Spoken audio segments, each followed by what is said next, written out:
দক্ষিণ চট্টগ্রামের বলহালি কিতাবসর মজুবান্ডার দরবার শরীফের আধ্যাত্মিক শরাফতের প্রতিষ্ঠাতা শাহ সফি হজরত মুজাহিরুল হক শাহ প্রকাশ মজু শাহ বাবাজান কেবলার মহান কুশরুর শরীফ অনুষ্ঠিত।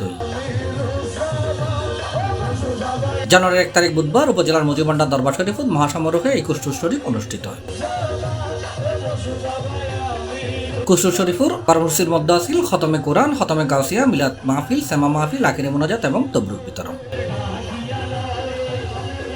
এই মহান আউলিয়ার উরসত হাজার হাজার বক্তবৃন্দলর আগমন ঘটি কুশরুর শরীফ উপলক্ষে। এডে উপস্থিত আছিল আমির বান্ডার দরবার শরীফুর সাজ্জাদানশীল মুর্শেদুজ্জামান আমিরি সহ মজুবান্ডার দরবার শরীফুর আওলাদে পাক শেখ মোহাম্মদ নুরুল ইসলাম, শেখ মোহাম্মদ নাজিমুদ্দিন, শেখ মোহাম্মদ মুসলিমউদ্দিন, শেখ মোহাম্মদ জুয়েল, শেখ মোহাম্মদ আবুল হাসনাদ মিনহাজ সহ বিভিন্ন শ্রেণী পেশার হাজারো গণ্যমান্য ব্যক্তি এবং বক্তা।